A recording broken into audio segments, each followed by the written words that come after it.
This sample is called the Ease in a Hem. We are going to take our little hem sample. It represents a skirt that is slightly flared, which means the bottom is wider than the top. When we try to hem something like that, if we just try to press it up all the way around, you'll find that you've got a lot of extra fabric, what we call extra ease. So we need to treat this area with an ease stitch so that we can pull it up and get that extra ease to snug up next to the fabric. First we need to do a hem finish down here just to finish off the raw edges.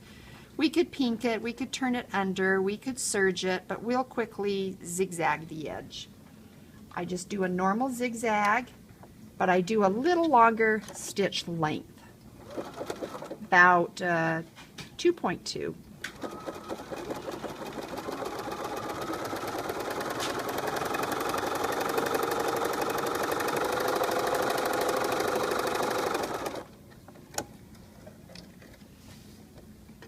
Now we're going to do an ease stitch. It's what we did with our sleeve. It's a longer stitch length, so we'll go back to our straight stitch. Change the stitch length almost to 4. I don't like to go all the way to 4, but just a little before the number 4, and put the edge of your zigzag edge next to the edge of your presser foot and stitch along there.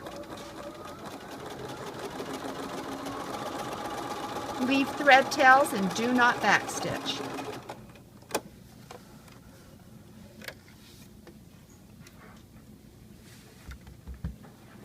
This fabric doesn't really have a right and a wrong side, but as you're ready to do your hem, we are going to fold wrong side to wrong side. Wrong side to wrong side. We want to do 1.25 inch hem allowance. So I like to start by first folding up the sides 1.25 inches and put a pin in perpendicular and do the same thing to the opposite side.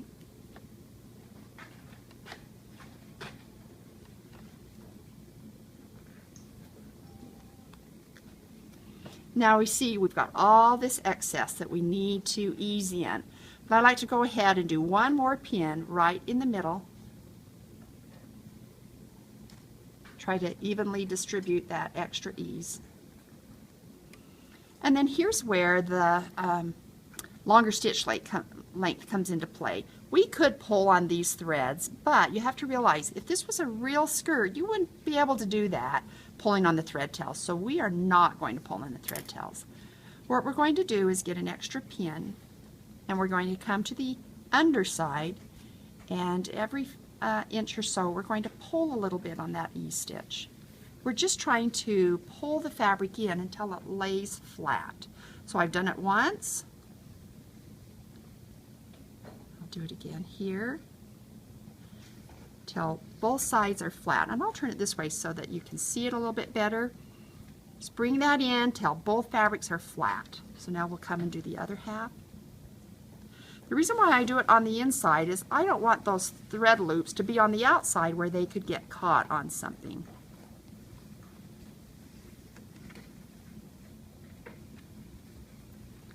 Even it out just a little bit.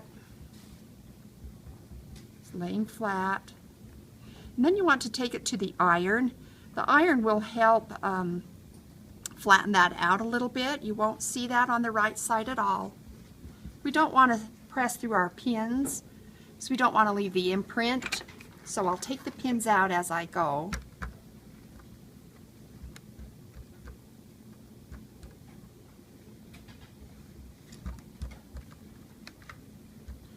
Here it looks like I need just a little more ease pulled. It's not quite laying flat. It might have loosened up a little bit. And this is why I don't like a long stitch length. And it seems like this stitch length might be a little too long.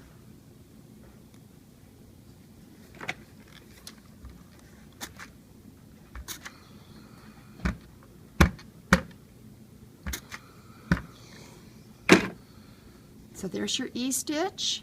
And if we look at the right side, it's nice and smooth. We don't see any puckering going on out there. Once you've pressed it, you're ready to do your hem. and you could hand stitch it here, but for our sample we're going to leave it unstitched so that we can see our steps and see that we did pull up the E-stitch here on the inside. So just make sure it's pressed. What we want to look for is that raw edges meet here, and the fabric hem allowance lays flat.